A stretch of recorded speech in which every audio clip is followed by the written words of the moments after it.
प्रिय मित्र, मैं आशा करता हूं कि यह पत्र आपको खुशहाल चाल में पाए।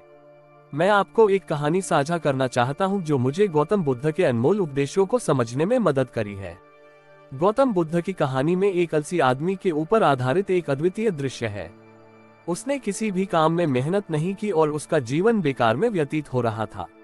एक दिन उसने सुना कि गौतम बुद्ध एक बड़े ज्ञानी हैं और उनसे कुछ सीखकर उसका जीवन सुधार सकता है। उसने बुद्ध के पास जाकर अपनी आलसीता की शिकायत की। बुद्ध ने उसे ध्यानपूर्वक सुना और उसे कहा, तुम्हारी आलसीता तुम्हारा सबसे बड़ा शत्रु है। तुम्हें मेहनत करनी चाहिए और अपने कर्मों में लगन चाहिए। मुझे आशा है कि यह कहानी आपको प्रेरित करेगी और आप भी मेहनत और समर्पण के माध्यम से अपने लक्ष्यों को प्राप्त करेंगे। गौतम बुद्ध और कबूतर की कहानी एक दिलचस्प और सीखने योग्य दृश्य है। एक बार की बात है, गौतम बुद्ध एक पेड़ के नीचे ध्यान में लगे थे। उनके आसपास शांति का वातावरण था। एक कबूतर उनके पास आया और एक पत्थर अपने पर उतारा। पत्थर लगने से कबूतर को चोट लगी और वह गिर गया। बुद्ध ने कबूतर को उठाया और उसकी चोट को देखा। उन्होंने कबूतर से प्यार से कहा, तुमने मेरे दोस्त ये पत्थर क्यों उठाया? कबूतर ने दुखी होकर कहा, महाराज, मैंने सोचा कि यह पत्थर मुझे खाना है, इसलिए मैंने उस पर चोट डाली। बुद्ध ने मुस्कुराकर कहा, कबूतर, पत्थर को छोड़ दो। पत्थर कभी भी तुम्हारा भोजन नहीं हो सकता। इस कहानी से हमें ये शिक्षा मिलती है कि हिंसा का समाधान हिंसा से नहीं होता, बल्कि प्रेम और समझ से होता है। गौतम बुद्ध की उपदेशक कहानियां हमें दया, प्रेम और समझ का महत्व समझाती हैं। किसान और साधु के बीच गौतम बुद्ध की कहानी एक अनोखा और प्रेरणादायक दृश्य प्रस्तुत करती है। एक समय की बात है, एक किसान अपने खेत में काम कर रहा था।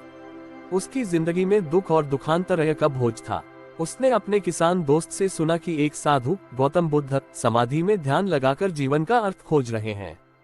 किसान ने सोचा कि शायद साधु उसके दुख का समाधान कर सके। उसने अपने खेत छोड़कर और किसान दोस्तों के साथ साधु की खोज शुरू की। दिनों गुजरने के बाद वे एक गुफा में गौतम बुद्ध को ढूंढने में सफल हुए। किसान ने अपने दुखों की बात कही और उनसे मदद मांगी। साधु ने मुस्कुराकर कहा, दुखों से मुक्ति का रास्ता सिर्फ आंतरिक शांति में है। तुम्हें अपने आंतरिक शांति की खोज में लग जाना चाहिए। किसान ने समझा और गौतम बुद्ध के पास रहकर आंतरिक शांति की खोज में लग गया। उसने अपने मन की आवाज सुनी और ध्यान लगाया। धीरे धीरे उसके मन की अंधेरी गलियों में रोशनी की किरणें चमकने लगी। उसने अपने दुखों को समझ लिया और उनसे मुक्त हो गया।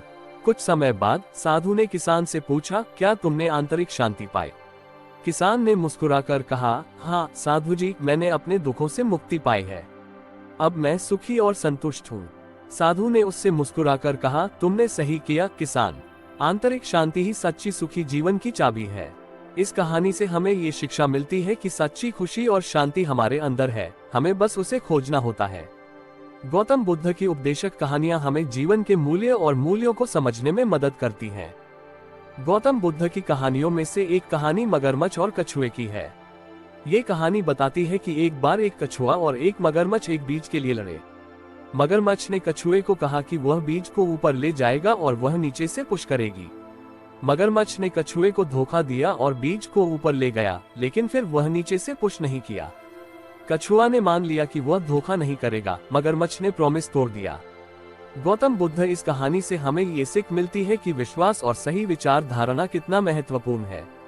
गौतम बुद्ध की एक प्रसिद्ध कहानी में दो मनुष्यों के बीच की बात होती है। एक बार एक व्यक्ति ने गौतम बुद्ध से कहा कि दूसरे व्यक्ति ने उससे बुरा भला कहा है और उसके साथ अच्छा बर्ताव नहीं किया है। बुद्ध ने उस व्यक्ति से पूछा कि क्या वह एक उपहार देने की क्षमता रखता है। जब व्यक्ति ने हाँ कहा, तब बुद्ध ने कहा कि अगर किसी ने आपको कोई उपहार दिया है और आप उसे नहीं लेते, तो कौन सा उपहार आपका होता है? ये कहानी हमें ये सिखाती है कि हमें दूसरों के प्रति दया और संवेदना रखनी चाहिए और बुराई को माफ कर देना चाहिए। राजा और एक चोर एक प्रसिद्ध गौतम बुद्ध की कहानी है। एक बार राजा ने एक चोर को पकड़कर समक्ष लाया। राजा ने चोर से पूछा कि उसने क्यों चोरी की। चोर ने कहा कि गरीबी और मजबूरी ने उसे चोरी करने पर मजबूर किया। सुनकर राजा ने उसे छोड़ दिया और उसे समझाया कि उसे अच्छे कर्मों में लग जाना चाहिए। इस कहानी से हमें ये सीख मिलती है कि समझदारी और दया के साथ इंसानियत के प्रति विश्वास करना कितना महत्वपूर्ण है। अनोखी चिड़िया गौतम बुद्ध की एक प्रसिद्ध कहानी है। इस कहानी में एक गांव में एक अनोखी चिड़िया रहती थी जिसके पंख बहुत सुंदर और रंगीन थे। लोग उसे देखकर हैरान रहते और उसके प्रति आदर और श्रद्धा रखते थे। एक दिन चिड़िया ने अपनी अनूठी खूबी के लिए अपने रंगीन पंखों का गर्व किया, लेकिन उसकी चालाकी से वह एक शिकारी चिड़िया की जाल में फंस गई। शिकारी ने उसे पकड़ लिया और उसे बेचने की तैयारी में शुरू कर दी। लेकिन जब लोग आए और चिड़िया की सुंदरता को देखा, उन्होंने चिड़िया को छोड़ दिया। इस कहानी से हमें ये सीख मिलती है कि अच्छाई और उत्कृष्टता हमेशा किसी न किसी रूप में बदलकर हमें फायदा पहुंचाती है। गौतम बुद्ध की एक प्रसिद्ध कहानी है, वन की शांति के लिए। एक बार बुद्ध वन में घूम रहे थे जब उनकी संगत में एक भयानक शेर आया। शेर के आने पर सभी लोग भाग गए, लेकिन बुद्ध स्थिर रहे और शेर के सामने खड़े रहे। शेर ने बुद्ध को देखा और आश्चर्य में आकर रुक गया। बुद्ध ने धीरे से शेर के सामने चलकर उसे समझाया और उसके मन को शांत किया। शेर को बुद्ध की शांति और संवेदना से प्रभावित होकर उसने कभी फिर किसी को नुकसान नहीं पहुंचाया। इस कहानी से हमें ये सीख मिलती है कि शांति और संवेदना के साथ जीवन बिताना कितना महत्वपूर्ण है। गौतम बुद्ध की एक कहानी है, नदी की नाव। एक बार एक नदी के किनारे एक नाव थी जो अपने सफर पर व्याकुल और चिंतित थी। नाव को चलाने वाला व्यक्ति सफर में भयभीत था और अकेले शांत नहीं हो पा रहा था। नाव ने बुद्ध से मदद मांगी। बुद्ध ने नाव से कहा कि अगर वह अपनी आंतरिक स्थिति को शांत कर लेता है तो उसका सफर आसानी से गुजर जाएगा। नाव ने बुद्ध की सलाह मान ली और अपने अंदर की स्थिति को समझने की कोशिश की। उसने शांत चित्त के साथ अपना सफर जारी रखा और आनंद से अपनी मंजिल तक पहुंच गया। इस कहानी से हमें ये सीख मिलती है कि जब हम अपनी आंतरिक शांति और स्थिति को समझते हैं, तब हम अपने जीवन के हर परिस्थिति का सामना कर सकते हैं। गौतम बुद्ध और चूहे की कहानी बहुत प्रसिद्ध है। एक बार एक चूहा ने अपने दोस्तों से सुना कि एक दर्जी का घर मीठा खाने के लिए प्रसिद्ध है। चूहा अपने दोस्तों को साथ लेकर दर्जी के घर गया और उन्हें दर्जी का मीठा खिलाया। जब दर्जी ने देखा कि चूहा ने उनका मीठा खाया है, तो उन्होंने उसे मार डाला। चूहा घायल होकर बुद्ध के पास गया और अपनी दुखद कहानी सुनाई। बुद्ध ने सुना और चूहे को समझाया कि हर किसी को अपने कर्मों का उत्तरदायी होना पड़ता है। ये कहानी हमें ये सिखाती है कि हमें अपने कर्मों का उत्तरदायी होना चाहिए और दूसरों को भी ऐसे ही समझना चाहिए। गौतम बुद्ध और एक गरीब की कहानी एक प्रसिद्ध कहानी है। एक बार एक गरीब व्यक्ति ने गौतम बुद्ध से मिलने का इच्छुक होकर उनके पास आया। गरीब ने बुद्ध से यह कहा कि वह धन और समृद्धि की कमी महसूस कर रहा है और उसे उसके जीवन के उद्दीपन की आवश्यकता है। बुद्ध ने गरीब को समझाया कि संतुष्टि और आत्मसमर्पण ही वास्तविक समृद्धि है। बुद्ध ने उसे ध्यान करने की और आत्मा अन्वेषण की विधि सिखाई। गरीब ने उसके उपदेश को माना और उसने आत्मसंयम और संतुष्टि की ओर अपने कदम बढ़ाए। इस कहानी से हमें ये सीख मिलती है कि सच्ची समृद्धि मानव के आत्म विकास और संतोष में है। गौतम बुद्ध की कहानी में एक शक्तिशाली आदमी प्रसिद्ध नहीं है, लेकिन एक प्रसिद्ध कहानी है, अंगुलिमाल। अंगुलिमाल एक शक्तिशाली योद्धा था जो लोगों को मारकर उनके उंगलियां काटकर अपनी माला में डाल लेता था। बुद्ध के दर्शन से अंगुलिमाल का जीवन बदल गया। बुद्ध ने उसे मार्गदर्शन दिया और उसके मन में शांति और संवेदना भर दी। अंगुलिमाल ने अपने क्रूर इतिहास से पीछा छुड़ाया और समाज की सेवा में लग गया। इस कहानी से हमें ये सीख मिलती है कि किसी भी व्यक्ति में भलाई की किरण होती है और अगर कोई व्यक्ति सच्चे मन से बदलाव चाहता है तो वह जरूर हो सकता है। गौतम बुद्ध की कहानी में एक बच्चे की बहुत सी कहानियां हैं। एक प्रसिद्ध कहानी में एक बच्चा गौतम बुद्ध के पास आया और उनसे पूछा, मुझे सच्चाई क्या है? बुद्ध ने उसके हाथ में एक फूल दिया और कहा, जाकर यह फूल लेकर आओ, लेकिन मुझसे किसी को नहीं बताओ कि तुम इसे मेरे पास से मिले हो। बच्चा फूल लेकर गया और लोगों को बताने लगा कि वह फूल खुद से पा लिया है, लेकिन कोई उसे नहीं मानता था क्योंकि वह फूल अनूठा था। अंत में बच्चा फिर से बुद्ध के पास गया और सच्चाई का वास्तविक अर्थ समझा। इस कहानी से हमें ये सीख मिलती है कि सच्चाई और ईमानदारी हमेशा सर्वोपरि होती है। गौतम बुद्ध के समय में एक बार एक साधु और एक किसान ने उनसे मिलने का इरादा किया। साधु ने किसान से कहा, मैं गौतम बुद्ध से कुछ पूछना चाहता हूँ, क्या तुम मुझे उनकी मदद करोगे? किसान ने हाँ कहा और दोनों मिलने चले गए। बुद्ध उन्हें ध्यान में लगे हुए मिले। साधु ने पूछा, बुद्ध जी, जीवन का लक्ष्य क्या होना चाहिए?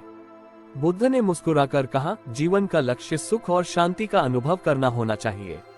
किसान ने भी कुछ पूछा, लेकिन किसान होने के बाद हमें अपने खेती से कैसे सुख और शांति मिलेगी? बुद्ध ने किसान को समझाया कि समृद्ध खेती करने से ही मन और आत्मा की शांति मिलती है। इससे दोनों को समझ आ गया कि सुख और शांति का असली लक्ष्य अपने कार्य में ही छुपा होता है। गौतम बुद्ध की कहानियों में से एक प्रसिद्ध कहानी है जिसमें उनकी किसी किसान से मुलाकात होती है। एक दिन गौतम बुद्ध खेत के किनारे चल रहे थे, तभी उन्होंने एक किसानों को देखा जो खेती कर रहे थे। बुद्ध ने किसान से बात की और उनसे उनके खेती के बारे में जानकारी मांगी। किसान ने खुशी खुशी अपने खेती के बारे में बताया और अपनी परेशानियों को भी शेयर किया। बुद्ध ने उनसे कुछ समय व्यतीत किया और उन्हें सही रास्ता दिखाया जिसमें मेहनत और ध्यान से खेती की जा सकती है। किसान ने बुद्ध की सलाह सुनी और उस पर अमल किया। उसके बाद उनकी खेती में वृद्धि हुई और उन्हें सुख और शांति मिली। इस कहानी से हमें ये संदेश मिलता है कि ज्ञान और सही मार्गदर्शन से ही हम अपने जीवन को बेहतर बना सकते हैं। एक बार एक साधु ने गौतम बुद्ध से प्रश्न किया, बुद्ध जी, क्या अंत में जीवन का अर्थ है? बुद्ध मुस्कुराए और कहा, अंत में जीवन का अर्थ उसकी शांति और आनंद में है। साधु फिर पूछा, पर कैसे हम उस आनंद को प्राप्त कर सकते हैं? बुद्ध ने समझाया, आनंद की खोज में अपने अंदर की शांति और समृद्धि को प्राप्त करो। साधु इसे समझने की कोशिश करते हुए गए जब एक बूढ़े व्यक्ति उनके पास आया। बूढ़े व्यक्ति ने कहा, साधु बाबा, मुझे भी अंत में जीवन का अर्थ जानना है। साधु ने उससे बुद्ध के शब्दों का सार बताया। बूढ़े व्यक्ति ने समझा कि सच्चा आनंद अपने अंदर की शांति और समृद्धि में है और उसने भी यही मार्ग अपनाया।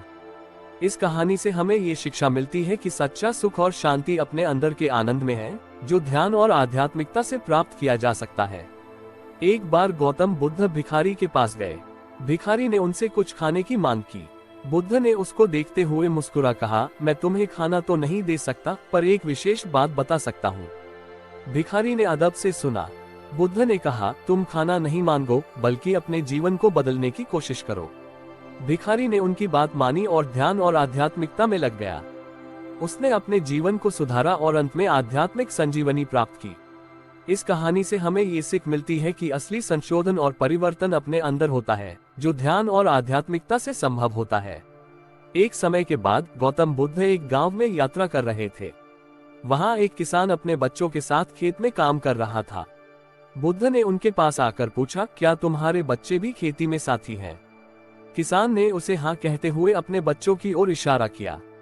बुद्ध ने पूछा, क्या तुम्हें लगता है कि तुम्हारे बच्चे किसी और काम के लिए भी योग्य हैं? किसान ने कहा, हाँ, मुझे लगता है कि वे अच्छे शिक्षार्थी हो सकते हैं। बुद्ध ने उन्हें समझाया कि उनके बच्चों का भविष्य उनके शिक्षा और ज्ञान पर निर्भर करता है। उन्हें अच्छी शिक्षा देने के लिए उन्हें विद्यालय भेजना चाहिए। किसान ने बुद्ध के उपदेश को माना और अपने बच्चों को विद्यालय भेजने का निर्णय किया। इससे उनके बच्चों का भविष्य उज्जवल हो गया और वे अधिक ज्ञान प्राप्त करके समाज में महत्वपूर्ण योगदान करने के लिए तैयार हो गए। एक समय के बाद गौतम बुद्ध एक गांव में यात्रा कर रहे थे। वहां एक किसान अपने बच्चों के साथ खेत में काम कर रहा था। बुद्ध ने उनके पास आकर पूछा, क्या तुम्हारे बच्चे भी खेती में साथी हैं? किसान ने उसे हाँ कहते हुए अपने बच्चों की ओर इशारा किया। बुद्ध ने पूछा, क्या तुम्हें लगता है कि तुम्हारे बच्चे किसी और काम के लिए भी योग्य हैं? किसान ने कहा, हाँ, मुझे लगता है कि वे अच्छे शिक्षार्थी हो सकते हैं। बुद्ध ने उन्हें समझाया कि उनके बच्चों का भविष्य उनके शिक्षा और ज्ञान पर निर्भर करता है। उन्हें अच्छी शिक्षा देने के लिए उन्हें विद्यालय भेजना चाहिए। किसान ने बुद्ध के उपदेश को माना और अपने बच्चों को विद्यालय भेजने का निर्णय किया। इससे उनके बच्चों का भविष्य उज्जवल हो गया और वे अधिक ज्ञान प्राप्त करके समाज में महत्वपूर्ण योगदान करने के लिए तैयार हो गए। गौतम बुद्ध की कहानियों में एक कहानी है जो खरगोश और किसान के बीच होती है। एक बार एक किसान खेत में काम कर रहा था और वह अपने फसल के लिए खोद रहा था। तभी एक खरगोश उसके पास आया और उसके पौधों को खाने लगा। किसान ने खरगोश को देखा और उसे भगाने की कोशिश की, लेकिन खरगोश फिर भी वापस आकर पौधों को खाने लगा। किसान ने अपनी परेशानी बुद्ध को बताई और उन्हें पूछा कि वह क्या करे। बुद्ध ने उन्हें ये समझाया कि किसी को भी भला बुरा करने का अधिकार नहीं है, लेकिन उन्हें प्रेम से समझाना चाहिए। बुद्ध ने किसान को उपदेश दिया कि वह खरगोश को हिंसा नहीं करे, बल्कि उसे आदरपूर्वक समझाए कि यह गलत है। किसान ने बुद्ध के उपदेश का पालन किया और खरगोश को भगाने के बजाय उसे धीरे धीरे अपने खेत के बाहर ले जाने का प्रयास किया। धीरे धीरे खरगोश खुद बाहर चला गया और किसान और उसके पौधों के बीच में सौहार्दपूर्वक रिश्ते की नींव रखी गई। इस कहानी से हमें ये सीख मिलती है कि समझदारी और सम्मान से समस्याओं का समाधान किया जा सकता है। एक बार एक साधु ने गौतम बुद्ध से पूछा, बुद्ध जी, कैसे जीवन में अनंत सुख प्राप्त किया जा सकता है?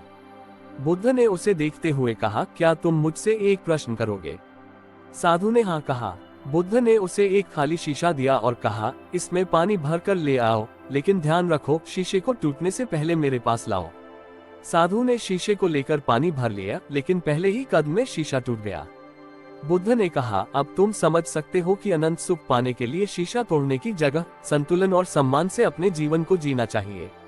इस कहानी से हमें ये सीखने को मिलता है कि सच्चा सुख और शांति उसी समय मिलती है जब हम संतुलन और सम्मान के साथ अपने जीवन को जीते हैं। एक बार गौतम बुद्ध जंगल में बातचीत कर रहे थे। उन्होंने एक छोटी सी चींटी को देखा जो बहुत चिंतित दिख रही थी। उन्होंने चींटी के पास जाकर पूछा, तुम इतनी चिंतित क्यों हो? चींटी ने कहा, मैं डरती हूँ कि कल एक हाथी मुझे कुचल देगा।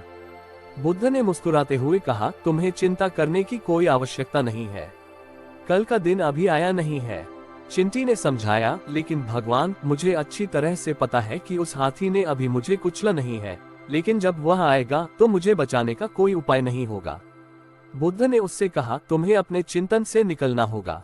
तुमने अपने दिल में ये सोच रख लिया है कि तुम्हें बचाने का कोई उपाय नहीं है, लेकिन वास्तव में समय आने पर तुम्हें विचार करने और कार्रवाई करने का सामर्थ्य होगा। चींटी ने उसकी बातों को सुनकर अपनी चिंता छोड़ दी और उसने समय का सामना किया जब उसे वास्तव में हाथी से बचाने का एक उपाय मिला। इस कहानी से हमें ये सीखने को मिलता है कि हमें अपनी चिंताओं को समय के साथ नियंत्रित करना और विश्वास रखना चाहिए कि हम समस्याओं का सामना करने के लिए सामर्थ्यशाली हैं। किसान और मछुआरा के बीच एक दिन गौतम बुद्ध की एक मुलाकात हुई। किसान ने अपनी शिकायत बताई कि मछुआरे ने उनके तालाब के मछलियों को पूरी तरह से काट दिया है, जिससे उनका नुकसान हो गया है। उन्होंने मछुआरे को डंडा मारने की बात की। बुद्ध ने उनसे पूछा, आपने पहले कभी मछुआरे से बात नहीं की है? किसान ने कहा, नहीं, मैंने कभी उनसे बात नहीं की है। बुद्ध ने कहा, तो पहले आप उनसे बात करें। किसान ने बुद्ध की सलाह मानी और मछुआरे से बात की। वह जानने की कोशिश करते हुए पता चला कि मछुआरा भी अपने परिवार के लिए मछलियां पकड़ने के लिए ही तालाब में आता है, क्योंकि यही उनका आजीविका है। किसान ने समझा कि उनका नुकसान और मछुआरे का आजीविका संबंधित है और उन्होंने उसे उसके काम में बाधा नहीं बनने दिया। इस कहानी से हमें ये सीख मिलती है कि समस्याओं का समाधान बिना हिंसा के संभव है और सहमति और समझदारी से बातचीत करना बेहतर होता है। एक समय की बात है, गौतम बुद्ध एक कुएं के पास बैठे हुए ध्यान कर रहे थे। वहां कुएं के पास एक गांव का निवासी रहता था जो रोजाना कुएं से पानी निकालता था। एक दिन गांव का निवासी बुद्ध के पास आया और उनसे कहा, प्रभु, मुझे कुएं से पानी निकालने में बहुत मेहनत करनी पड़ती है, क्या आप मुझे कुछ और तरीके बता सकते हैं?